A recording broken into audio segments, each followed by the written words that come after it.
Are you able to see the screen? Yes. Okay. Yeah, you may start. Om Sairam. Charles Penn of Los Angeles is a captain in the Civil Air Patrol attached to the U.S. Air Force. This is a voluntary organization formed for the express purpose of rescuing pilots who have had forced landings. During the air search for lost flyers, Penn saw Baba sitting beside him and knew that he was directed by Baba. Penn, you need not look out. I shall look for you, were the words he heard, words which convinced him that he was but an instrument in his hands. This gave me a feeling of fearlessness in the hailstorm across the mountain peaks, he said. Petrol splashed across the windscreen, but I saw him beside me and so calm and collected. I brought my plane down and after hurried repair went up again. Hasn't Baba always told us that distance is no bar in his way? If anyone could have faith and love, he's always with them to take care of them. Here, 10,000 miles away, writes Hilda Charlton from New York, a person who's never met Baba in the physical form, is healed and is feeling Baba's presence always with her. Baba is no stranger, he's in everyone. Mary Simpson was unsuccessfully operated twice for blood clots in the lungs and for congested enlarged breathing tubes. The doctor told her daughter when she was taken home, I'm sorry, your mother's leaving the hospital worse than when she started. But she had the luck to know of Baba and to get a picture of Baba as well as some vibhuti. When she prayed, Baba appeared before her and filled her with a vibrant thrill of well-being. Within a few days, the doctor said, I cannot believe this. The improvement is a miracle. Whenever Baba wills or our wills contact his will, the law of nature is transcended. The unpredictable alone can then be predicted. A 3-year-old boy was thrown to a distance of 20 feet by a staff car in Kharagpur, West Bengal, thus bleeding all over the body. He was conveyed to KG hospital. When he regained consciousness, he told the doctor, do not fear, Doctor. Sai Baba lifted me up. He held me by the hand. There was no fracture, no wound. He was discharged on the third day. An officer of the Hindustan Aeronautics at Bangalore was admitted into hospital with severe thrombophlebitis with pulmonary embolism and probable pulmonary tuberculosis. His condition became so serious that the oxygen tubes were taken away. The kit and kin were waiting outside the window, standing in the corridor. He saw Baba standing by the side of the bed. He heard Baba say, do not be afraid, you'll be cured and you'll be a new man. From that moment, improvement started. The doctors of the Victoria Hospital wondered. Later, when he was called in by Baba Prashanti Nilayam, Baba said, so you've come reborn.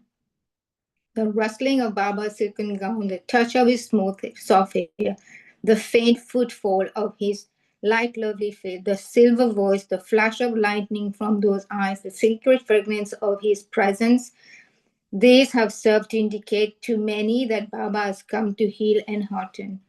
No word of his is spoken without significance. Baba told some Dut Kera of Calcutta when she implored him at Madras to visit her home, acha, acha, acha, thrice. She saw his form distinctly at her place on 3 occasions and felt thrilled that the promise had been fulfilled. When Sri Raghavan, Inspector of Health Alavali, came to Baba and prayed for the cure of his wife ill with chronic osteomalacia and fractures of the pelvic bones, Baba said, do not despair. Putting her in plaster for years is beyond you. I shall cure her. Tack, tack, tack, like that. And he made that noise with his 2 fingers to make his point clear. 4 months later, one night, in the late hours, Baba appeared before her and asked her to rise. She fell at his feet. He stroked her back and with many a word of consolation. She heard something snapping within her. Tuck, tuck, tuck. She could stand and walk. She was herself again. J.P. Maru of Bombay writes, at about 5:30 a.m. on the Guru Purnima day, dedicated to the worship of the spiritual preceptor. Sri Bhagavan appeared at the residence of Mr. Iyengar at Sion and gave darshan for about 3 minutes to Mr. Iyengar's mother. She was filled with joy. She prayed to Bhagwan to remain a little longer so that she could awaken her children. But Bhagwan did not agree. He moved about the house and placed on a glass plate in the shrine a small quantity of saffron mixed rice created on the spot. Then he disappeared.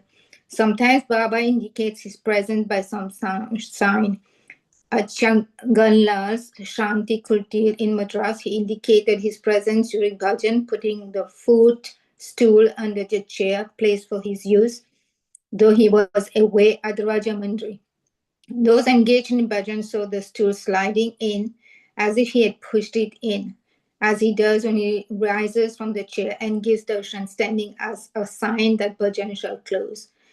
At Silsi, the cloth over the chair developed 2 clear pictures of Om. When he decided at Prashanti Nilayam to convey a message to the 1,000 gathered there.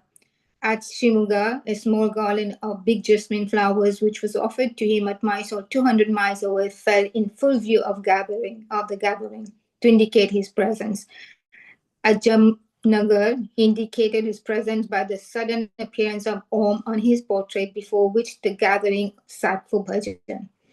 While I remarked that he did not come to my house as promised, he said with a smile, I did. Did you not see the indication? I was overjoyed for the free footprints, all of the right foot, which I had seen at home on that day. He had promised to come, was thus acknowledged by him as his, writes Sri B.S. Kesava Bittal of Bangalore. To M.S. Dixit, he said, I shall come to your home in January. Dixit shows signs of doubt whether he deserved that signal gift of grace. January of which year? He blurted. Next month, middle of January, without fail, was the reply. Baba placed his hand in Dixit's hand and repeated the assurance. It was the 17th day of January when Mrs. Dixit was eating her lunch when she heard Baba's voice calling, Dixit, Dixit, twice. She ran up to the door but found no one outside it. She came back and resumed her meal. Then she saw a glimpse of Baba's face peeping into the room. She rose and went to the door, but there was no one there. She saw a 7-foot street leading from the outer door to the shrine, left, right, in that order, and both feet by the side of the shrine. They were all marked out by Vibhuti, the outline only. In a few days, the Vibhuti of 1 foot spring grew and rose up to 2 inches in height. Thousands saw it for months on end and knew that Baba would have caused it. Thus does Baba fulfill his promise to be with us, his loving guide, the dearest companion, the closest kinsman, the fondest parent, and the nearest master. Chapter 7, Wave Wounded Wings. Baba reconstructs man by revealing to each the Sai within him.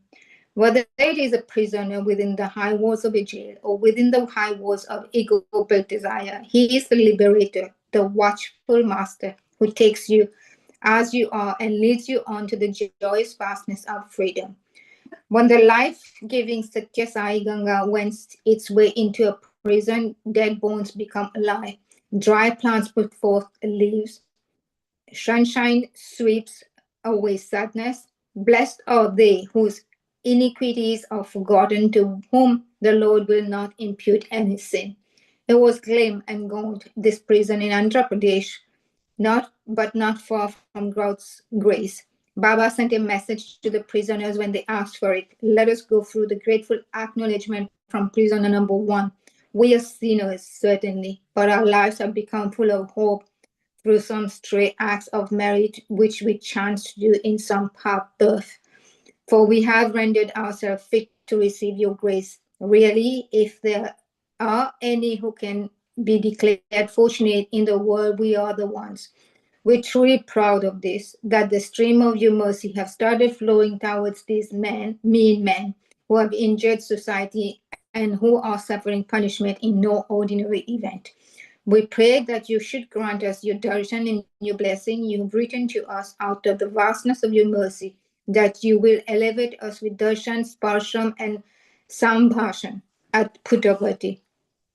The sage Narada blessed Savitri, on whose head the blow of widowhood has descended, with the statement, May you have being with your husband status long, and she was able to win her husband back from the dominion of death. We too have learned from Kalpagiri, whose death sentence was cancelled, that your word will come true. It knows no defeat. The reference to Kalpagiri in this letter reminds of a page from actual life which deserves to be inscribed in letters of gold. He committed a foul murder and escaped the sleuth-eyed police in his area. He slithered silently towards the Himalayas and right at the gateway to those sempiternal regions of the soul. He donned the ochre robes of a monk and wandered from one dharmashala to another, trying to smother the spirit of conscience by chanting the name of God. 4 years he spent thus, trying to flee from himself into the servant glory, and silence spread before him. He met many a saint, a sage, sadhaka, and monk, but he was harried by a doubt in most cases whether they were not sheer ignorance or wickedness or pride packed and pious robe. He read many sacred books, discussed the role of bhakti, jnana, and karma in releasing men from bondage, and became proficient in the dialectic of non-duality. He decided within himself that he could safely venture into the old familiar religion, and so he extended his pilgrimage to Simhachalam, Tirupati, Kanchi, and Rameshwaram at the extreme south of India. Thus, he turned to Madurai and Sri Rangam. New Shirdi had emerged within the last two.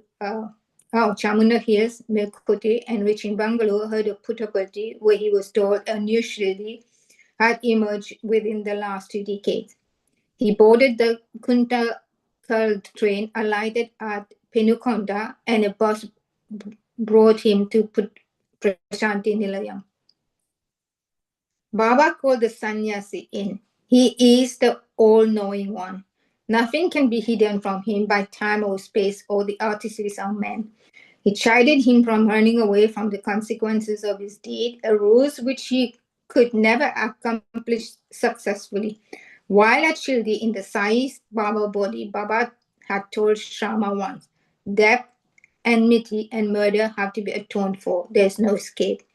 So Baba said, why postpone for another birth the suffering which you must undergo in return for dear deed? He told him that the oak-robed ill became a debtor who has not paid his due. He went up to his apartment and brought down white robes for him to take off. He commanded him to go to the police in his area and give himself up. He gave him the fare and also the precious vibhuti prasadam, 4 packets of it. He assured him, go, confess, and undergo cheerfully whatever punishment they ultimately give you. You will not be hanged, I promise that. Your neck shall wear a japamala, a rosary, which I shall myself put around it. When you come to me after the sentence is over. Kalpagiri emerged from the room like a serpent that has been thrown off its coil and renewed itself. There's a glint in his eye, a vigor in his voice, a lightness in his gait that were not there that morning. Baba must be the Lord himself, he thought. He decided to obey his command and save himself rather than discarding it and get caught in the net of retribution and rebirth. Traveling in the crowded train that night, he saw a fellow writing in pain with his hand pressed on the abdomen. He could not but put one of the 4 vibhuti packets he had with him. He was happy to find that the pain stopped and the man slept soundly. He knew that his estimate of Baba was correct. So he confessed to the police, and the death sentence the judge pronounced was commuted by the President of India into a sentence of life imprisonment. During the weeks when the petition for the presidential mercy was being considered, Kalpagiri in his cell was telling his neighbors, Changappa and the other, that he had met the incarnation of the Lord at Puttaparthi, and that he had assured him that the mercy would be shown, and that he would get from Baba himself a rosary when he finished his term and went to him, freed from the recoil of the stab that he had inflicted on a fellow being. The word came true. The petition bore fruit. Naturally, others in the prison were eager to know from him the name and address and glory and splendor, the wisdom and mercy of Baba. And they wrote to Baba in their own unsophisticated style for his blessing, his pictures and books about him. The letter from prisoner one is evidence of the exhilaration felt by the prisoners of that jail when the parcel arrived with a message of consolation and courage from Baba. Other letters from Baba followed, and the prison became a paradise for the pious. We are listening to the reading of Sathyam Sivam Sundaram chapter by chapter. We are overpowered by the grandeur of the incident mentioned. These pictures in the book captured my heart. I have fixed the picture before me without interfering in my other assignment. I worship it daily. I'm a very sick person ailing from many diseases. I'm decorating your picture in the bhajan room as far as I can. I will not get the work done by any of the others. From my boyhood days, I used to take a delight in religious carols and worship. Now that tendency has again reappeared in me, and I'm filling all my spare time by Sankirtan and Sramadhana. As directed, I'm reciting your name and listening to your glory and sharing in bhajan. These are the lines from the letters the prisoners wrote. Baba continued sending replies to those correspondents. Prisoner number 4 writes, each letter that comes to us from Prasanthi Nilayam is a blessing. Truly, it is as if Baba himself is before us, conversing with us. V writes, I am an aged man. My son and son-in-law are also in this prison, so we got the chance of sharing in the nectar that you so kindly sent us. The feeling that we are undergoing a sentence is fast disappearing. With this food that we have now secured, our hearts have become full and free. They do not incline towards any other desire. Why more? What more do we need? For reading during spare hours, we have your divine story. We have the puja of your picture, but yet, O Lord, the heart pines for more pardon, the poor thing. All right, I'm eager that along with my mind, all my senses, outer and inner, must serve God. So whether I sit or walk, whether I see or hear, I'm trying to dedicate every moment to the Lord. Why should these hands be idle? I'm writing Rama Nama with intent to complete 10 million names. Every day I worship the holy representations of God with incense, lights, and prayers. This is my daily routine. Recently, your secret name has been planted in this jail. It went the first sprout up very soon. Now it has grown magnificently, heavy with flowers and fruits under the shade of that tree. I too am enjoying cool comfort. My joy defeats all attempts at description.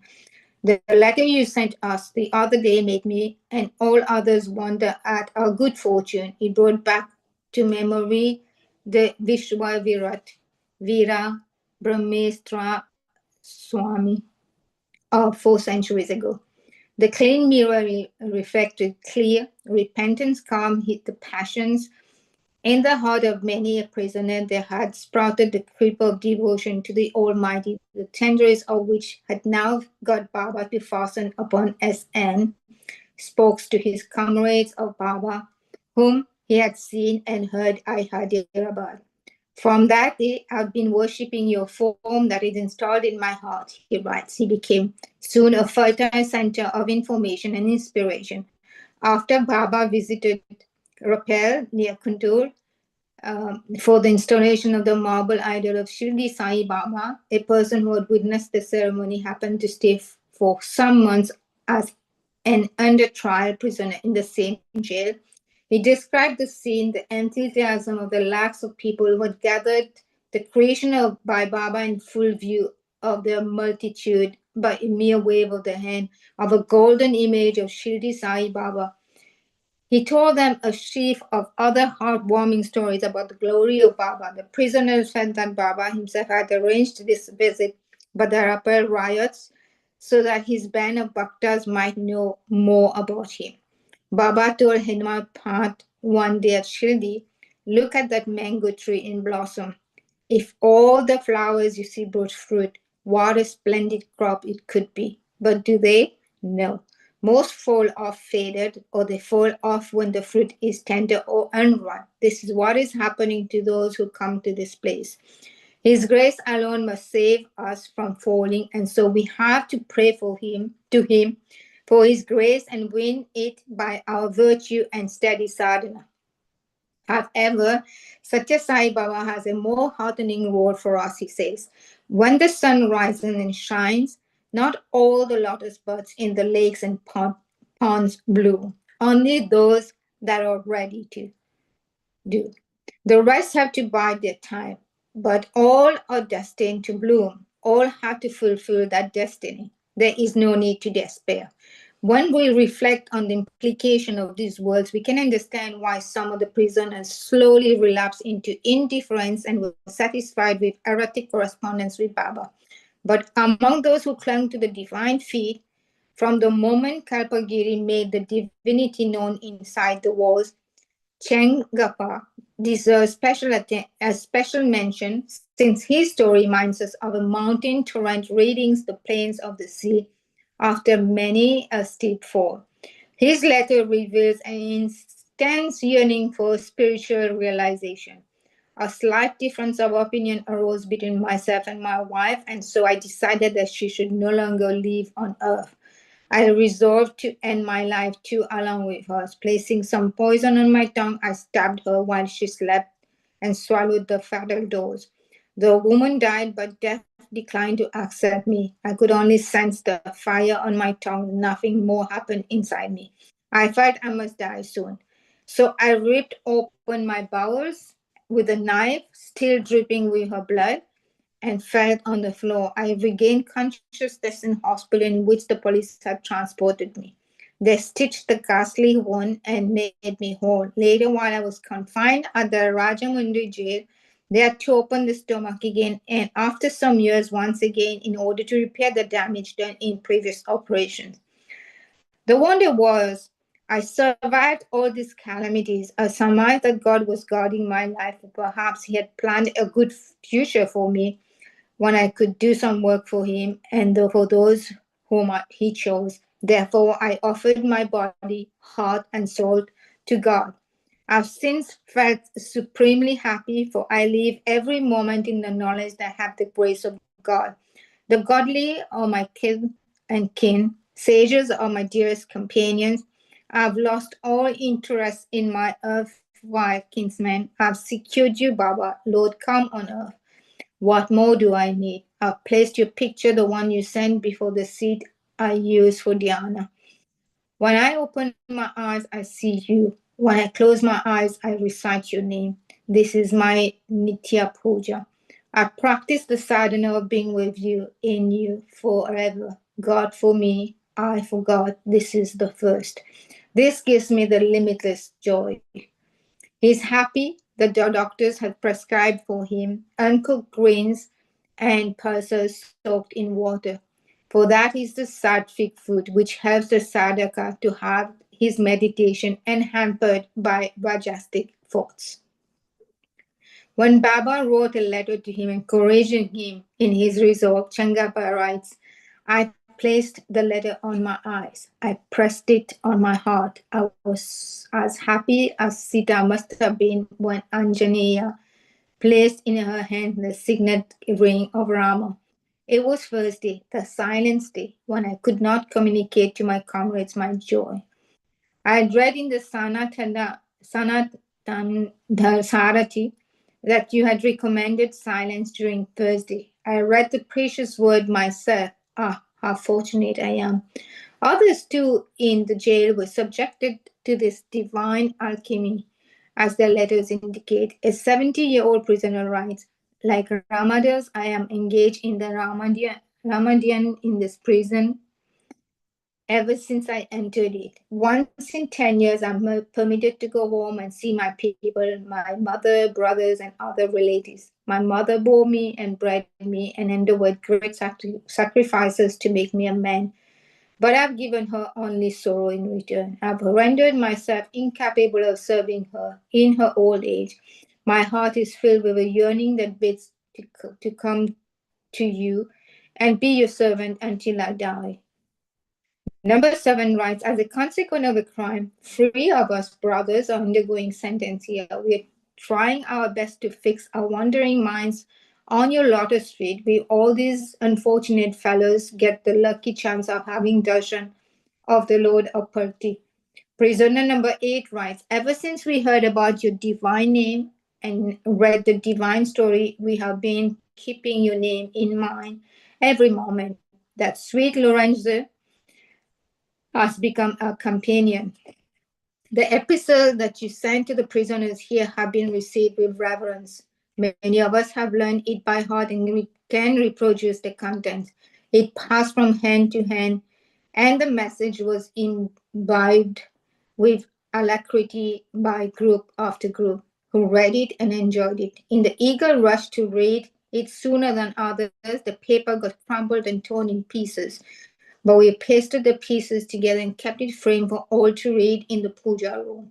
The prisoners write to Baba for books and bhajan song collections for notebooks in which they write Ram Nam continuously until it total lacks, and sometimes they refer to their mothers and children who they fear might be in distress.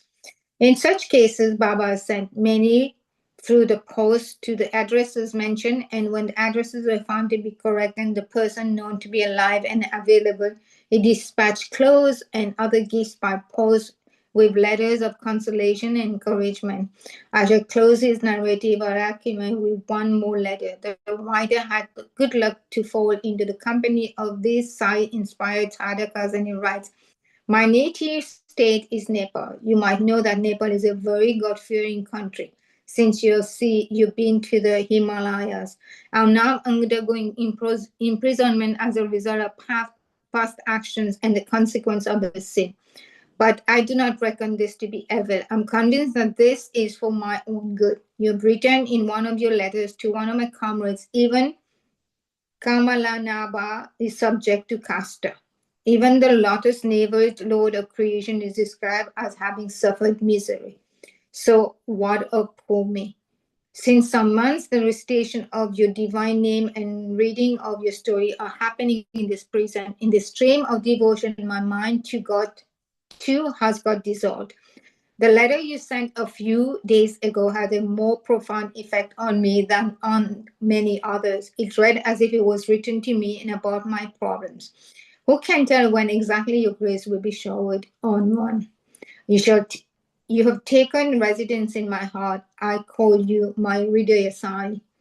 Baba has accepted as the guardian and refuge of by some prisoners in the Harazingbag and Gaya jails too, mainly due to the influence of some Telugu-speaking citizens who had to serve sentences there.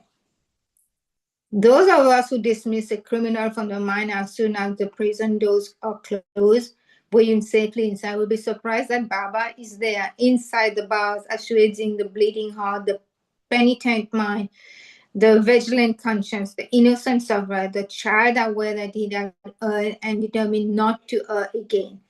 Most crimes are perpetrated in passion, in the temporary blindness of hatred, in the momentary insanity of anger, in the egoistic bravado of greed, in the malice that ignorance breeds. The Lord too is very often an ass, as they say. It was framed with little consideration for the iron that enters the soul when ingested hits one in the face, for the warp that the motions get when men live through dirt and disease, drink and dies, and the deleterious atmosphere of homes broken by divorce and disorder. Baba asked us to correct the corroding influence of the cinema on the mind, and he has often spoken of the responsibility of literary men and artists like musicians and dramatists to produce clean entertainment and wholesome inspiration for the rising generation. The respect now shown to cleverness rather than virtue, the absence of any teaching or scripture and sastra to the children in school, the evil example set by elders who indulge without a shred of shame in antisocial activities like cheating in business, adulteration of foodstuffs, vendetta in politics. All these have been mentioned by Baba as conducive to crime. Like the mother who... Sorry to interrupt. It's 8:32. And thank you so much for your fantastic reading. I'd like to give a chance to the next reader. Thank you. Sister Aishwarya, can you please continue? Okay, can you hear me? Yes, we can. Okay, Sairam. So continuing, like the mother who pours extra love on the wayward child, Baba is kind to repentant criminals and sunshine he spreads over these is a shine of his universal love. He has always insisted on the criminal confessing his crime and bearing the consequences gladly, resolving not to repeat the offense. As a matter of fact, he advises against asking pardon. Be bold, face the result, suffer, and learn fortitude. Repentance is enough compensation for the sin. So, use the period of sentence of repentance and inner purification. That is his advice. I remember a person who came from Uttar Pradesh to escape from legal proceedings, which he had to face for alleged misappropriation of funds belonging to the cooperative society where he was employed. Baba advised him to return and accept his guilt, but promised that he would mitigate the punishment, provided he repented sincerely. The man could not muster sufficient courage to go back to his place, but Baba insisted that he should, and he left with Baba's blessings on the mission of self improvement. Rendering base metal into gold, that is a rehabilitation work which Baba likes most. Wherever he is, whatever he talks about, the purpose is essentially this.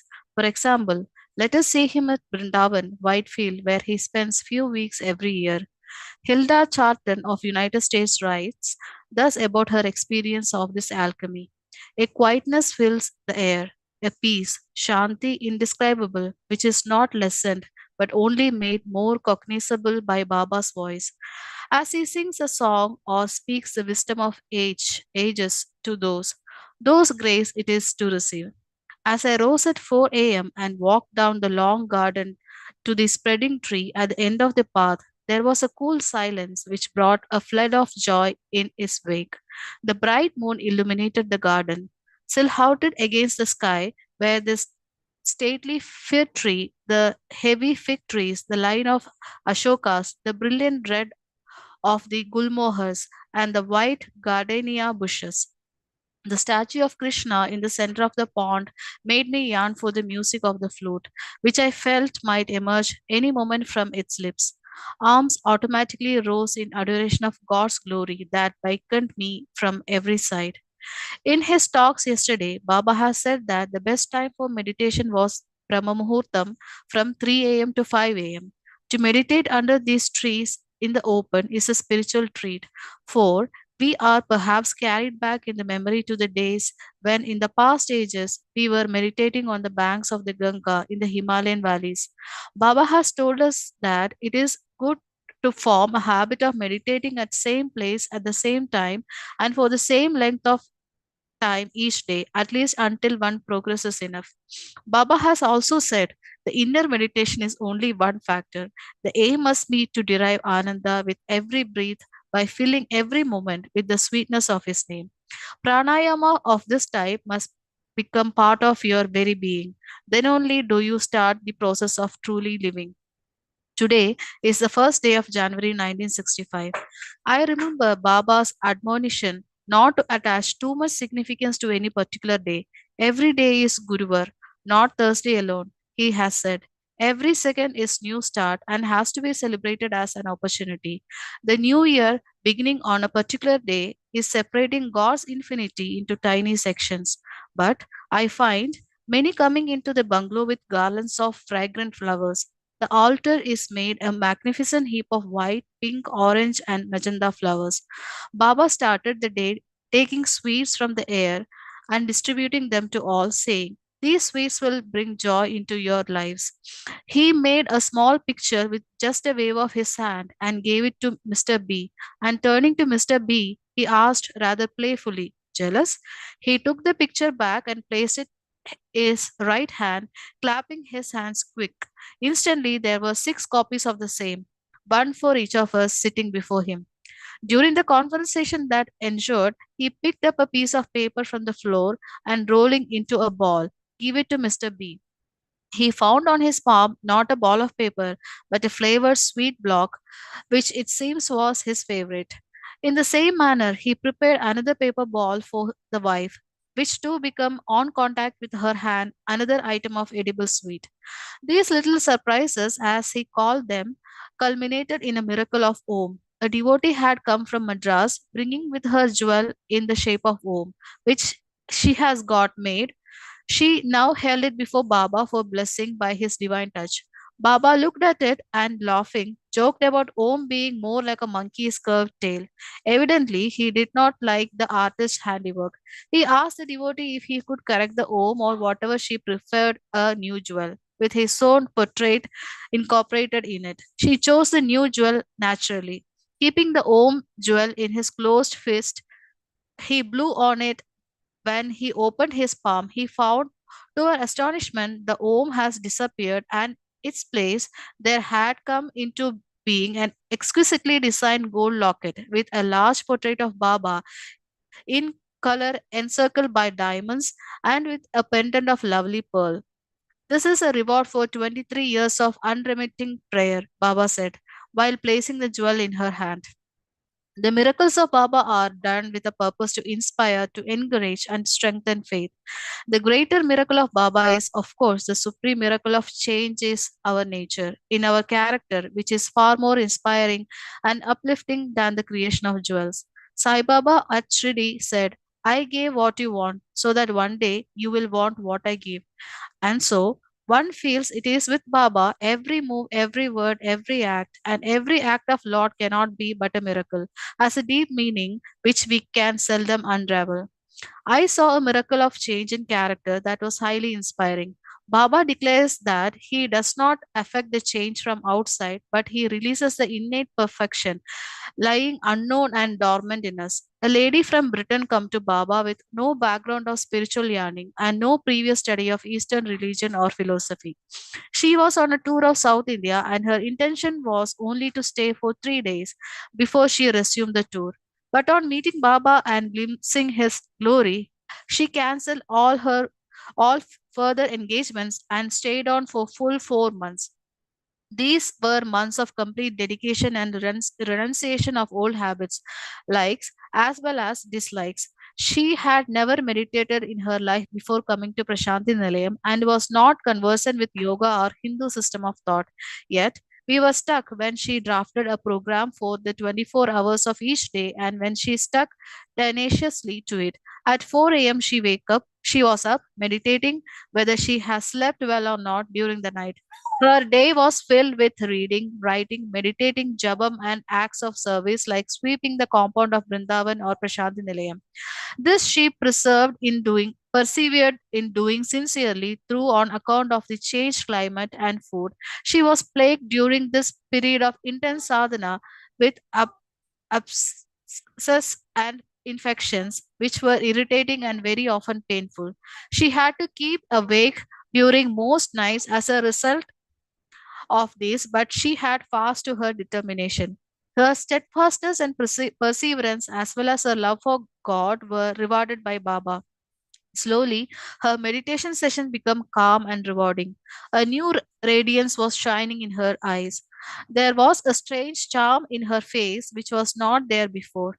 Her quiet, unobstructive, unselfish acts made her, as Baba advises all to become, a hollow, egoless individual, a flute with which God can sing the melody of perfection. She left after 4 months equipped with a completely new outlook, an awakened consciousness, and a sincere desire to continue her sadhana. Baba has assured that if a person would give the whole being to God and meditate as directed, one could within 3 months attain results that would be most encouraging. The results depends, of course, on steady faith and sadhana done continuously. Before she went overseas, we had the privilege of witnessing a miracle of Baba. As she was soon to be married in Britain, Baba has promised her a Mangal Sutra, a jewel to be worn for the wedding ceremony. One day, while we were sitting before him in a group, he took a betel wine leaf from the box near him and started carving on it a decorative design with the edge of a tiny silver spoon used for spreading lime upon it. From time to time, he would hold it up and show it to us, and we admired the design that was unfolding before our eyes with each line he drew. We did not realize that he was designing the Mangal Sutra for our friend. Then suddenly he held up the leaf on the conclusion of the picture and blew thrice upon it. The leaf disappeared, and in its place was the most beautiful wedding jewel ever seen as designed. It was of gold, and symbolic significance, which Baba explained to the recipient, was such that she would always be reminded of her sadhana. On each side there was three rubies representing three gunas, which must harmonize in husband and wife. Right at the top were two rubies side by side, which symbolized the husband and wife. Suspended from main jewel, there was a pendant of perfect pearls, having in the center a lotus made out in precious stone, to remind them both of Prashanti Nilayam, with the lotus circle right in front of the hall. It was indeed delightful reward for days and nights of intense sadhana. She has not squandered even one moment of those 4 months. Baba is unfathomable, unknowable. One cannot comprehend with the human mind what he is. Only one can trust, believe, and obey. As I stood before him, immersed in wonder, he said, "Everyone sees the world through the glasses, and their world is that which they see through them.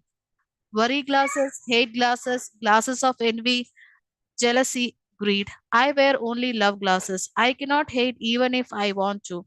Hate and anger are not part of me, nor is disease possible for me. I may hiss to warn and correct, but I never hate. I am I am bliss and bliss only. I am wisdom, anandam, shanti. That is my nature. Baba reconstructs man by revealing to each the Sai within him, whether it be a prisoner within the high walls of jail or within the high walls of ego built desire. He is the liberator, the watchful master who takes you as you are and leads you on the joyous vastness of freedom. Hilda Charton, who has spent decades in Ceylon among Buddhist sadhakas and who had practiced tantric sadhanas under Hindu guru in Delhi, chanced to hear of Shirdi when in Bombay, and during her stay in Shirdi, he came to know of form that Sai Baba has taken to bless mankind. She came to Prashanti Nilayam about 3 years ago. Here, she found the fulfillment of her striving, a place where she could do sadhana with the assurance of success.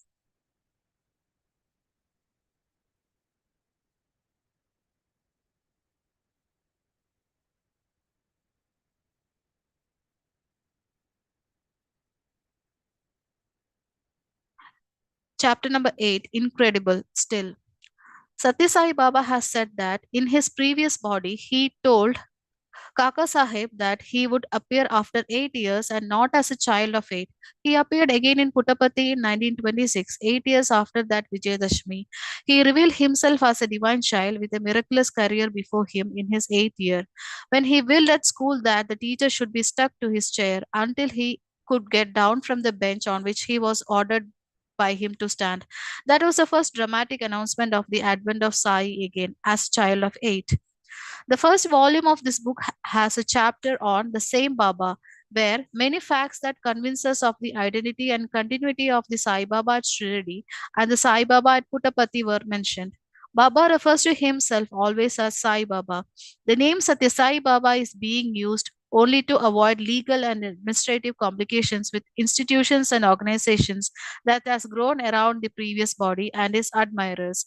When the chairman of Shridi Samsthan charged with the duty of administering the properties and the ceremonial worship of Shirdi, where the previous body is laid to rest, hesitated to swallow the vibhuti materialized by the present body, Sri Sathya Sai Baba, because he feared it might be a sacrilege. Baba gave him a sign to convince him that two were the same. His picture on the wall of the room in Bombay gave forth a flash of brilliant light, and the dark doubt of his heart was gone.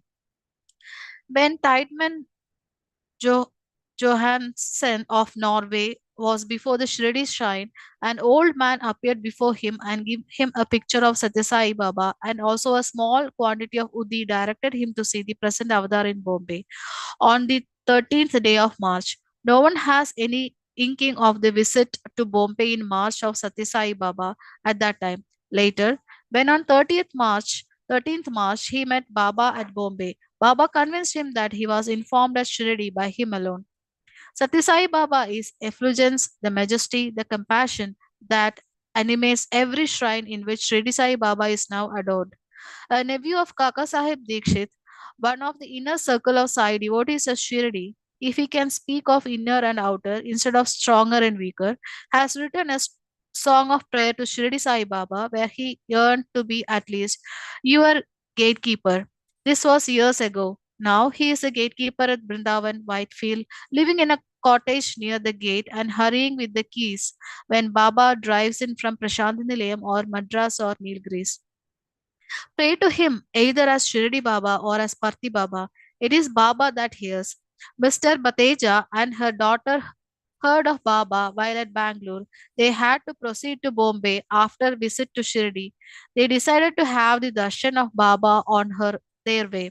Since they could not get the interview within few days, they had to leave. They called out to Baba when he was passing along the veranda on the first floor for permission to leave. So he called me into his presence and giving me some udi packets, said, "Go and give these to the mother and daughter from Bombay waiting below." He added, "They have brought a piece of cloth for me. Tell them they can take it back and use it, stitched as items of dress, as my prasad." When I told this, they were amazed. The piece of cloth they had brought and kept carefully inside their box was for offering at the shrine of Shirdi. There it could be spread on the tomb.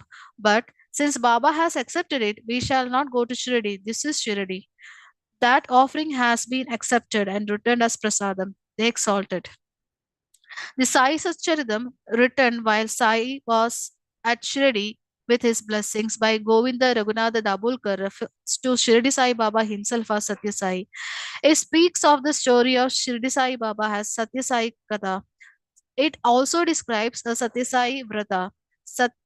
Satya being as happened in the present incarnation, the abridgment of the name Satyanarayana.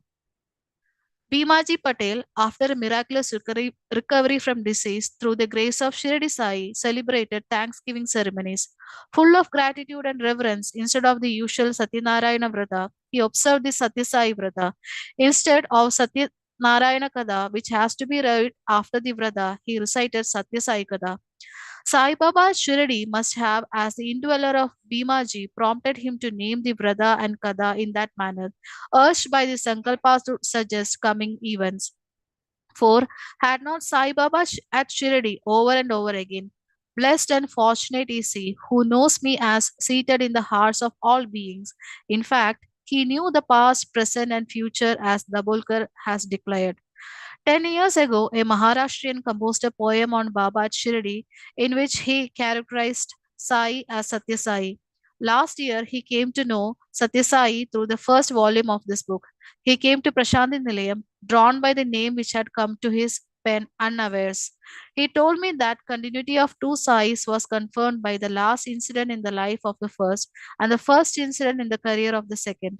Sai Baba appeared before Dasganu at dawn on the 60th of October 1918 and said, "The masjid has collapsed. I am going from there now. I have come to inform you. Go there, quick. Fulfill this wish of mine. Place flowers on my dabari." Dabari indicated the tomb. Dasganu did as he was told. In 1940, when Baba announced himself as having come again to resume his work and foster his bhaktas, Pedda Venkama Raju asked his son, who was making the announcement, "Show us again, show us a sign and convince us that you are the same Baba." And Baba asked that flowers to be placed in his hands, flowers that he has asked Dasganu to place on his davari. When took leaves of Shirdi, when took leave of Shirdi. He threw the flowers on the floor, and the two words Sai and Baba were formed by those flowers, moving by themselves in those lines. For those who can read the tracks and trail of Godhead, this is a meaningful coincidence. On Vijayadashmi 1916, when someone told Sai Baba at Shirdi, "Today is Simo Langanam Day," Baba stunned everyone by his announcement. "Yes, it is the day of my Simo Langanam too." Simo Langanam means act of crossing the boundary from one kingdom into another. Kings in the former days gathered their forces, equipped them with arms, worshipped and propitiated on Ayudha Puja day, the day previous to Vijayadashmi day, and crossing their own state boundaries, they invaded a neighboring state eager to achieve Vijaya. That was on the 10th day of Dasara, the 10th or Dashami day of the bright half of Ashvija month. What exactly did Sai Baba mean when said Vijayadashmi is the day of my Sima Langanam? Which border was he crossing and into which state he was proceeding? He left the body as he has foretold on Vijayadashmi. He told Daskanu next morning, appeared before him, I am going from Shirdi now. Oilmongers and grocers tease me a lot. So he left Shirdi and crossed from one state to another, from Maharashtra to Andhra. That was the Sima Langanam.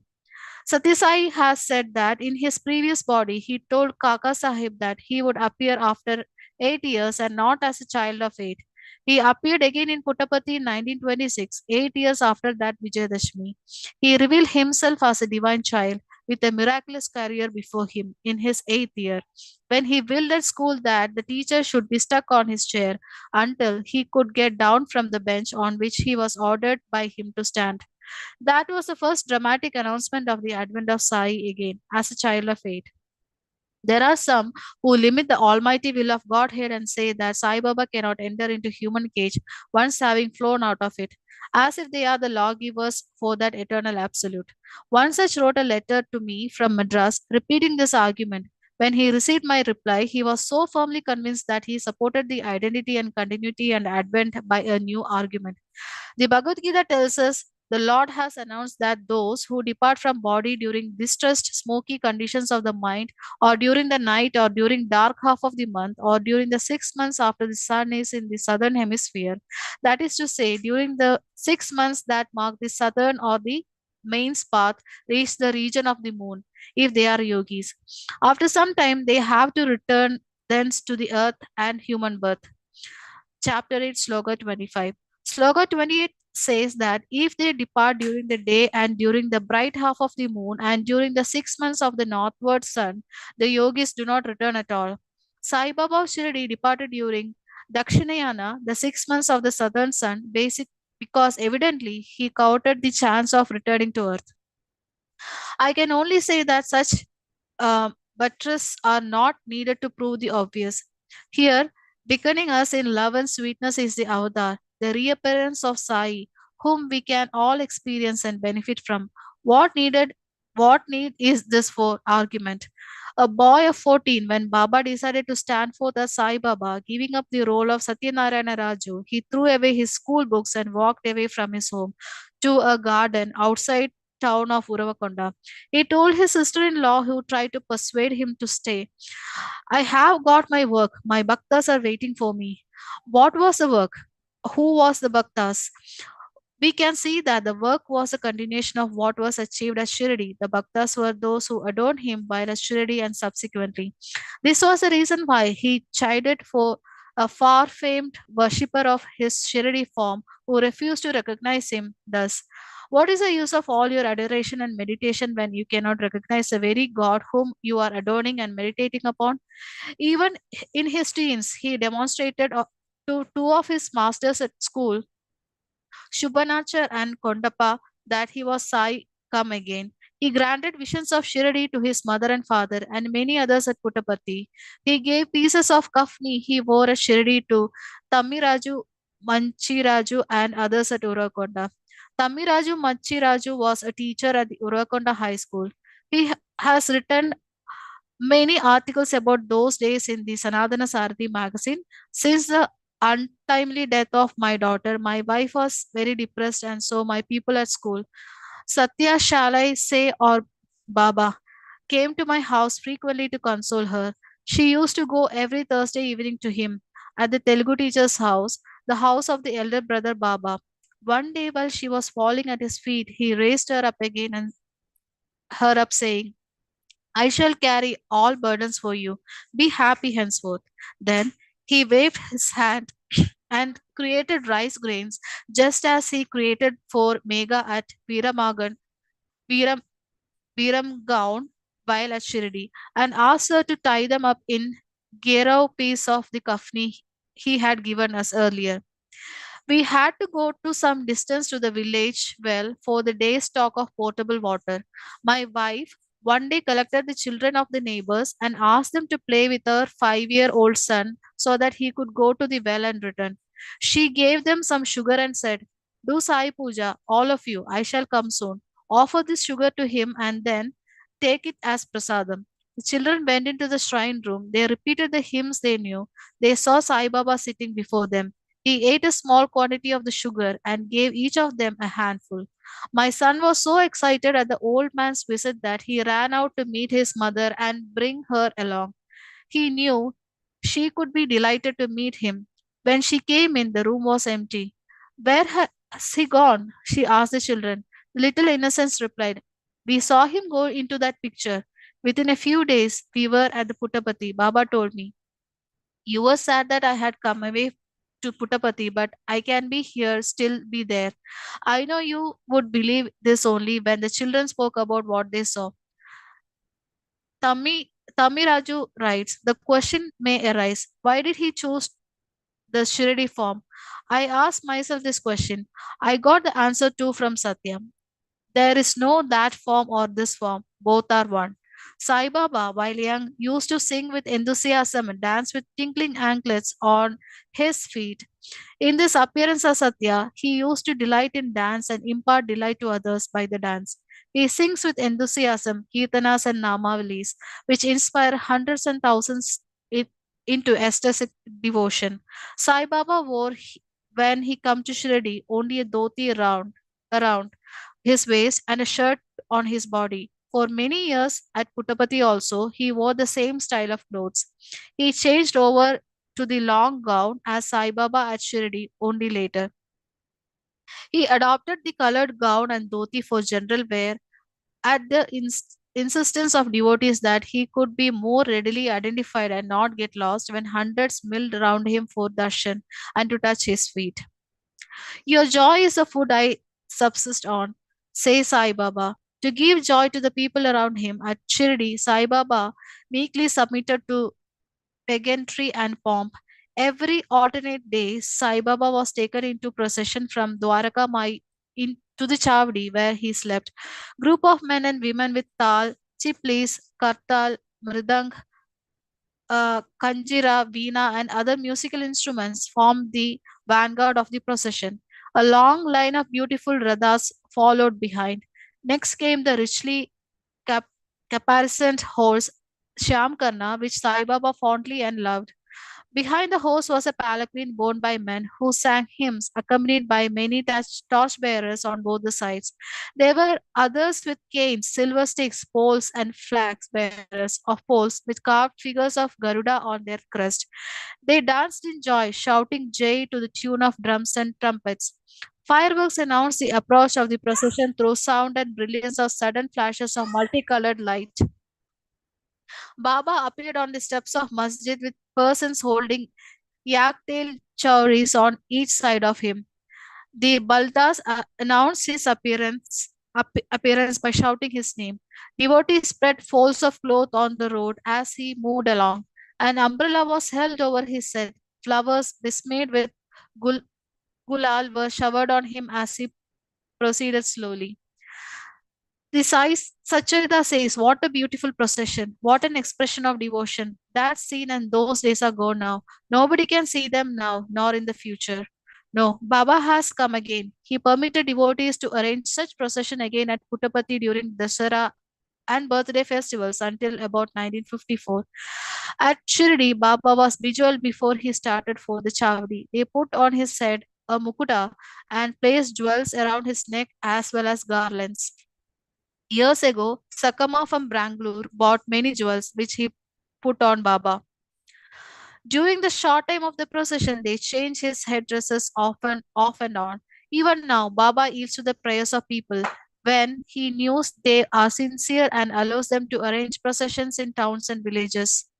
As at Shivaji Nagar, Kalyanapuram, Udamalpet, Coimbatore, Uttakamand, through which paraphernalia very much reduced. At Shirdi, Baba referred to his sirkar, his treasure, his darbar. Now too, he refers to himself as Sachakravarti. Sachakravarti. He speaks of his storeroom, his treasury.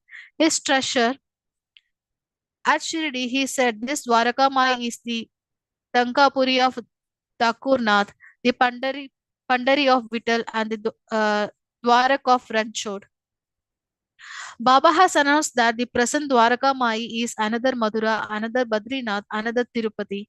The name Dwaraka was applied to the city built by Krishna on the island because the word means a place, the doors of which are open for the four castes and for the four types of men, namely Arti, Artati, Jnyasu, and Jnani, so that they may attain the four Purusharthas. Certainly. Sorry to interrupt. It's 9:02 and we are at the hour. Thank you for the fantastic reading. Sairam. We shall close the session with Samasta Loka and Om Shanti. Oh. Samasta Loka Sukhino Bhavantu. Samasta Loka Sukhino Bhavantu.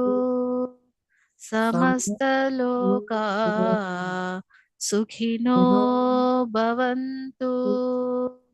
Om Shanti Shanti Shanti. Thank you so much. Thank you for Sairam. the effort.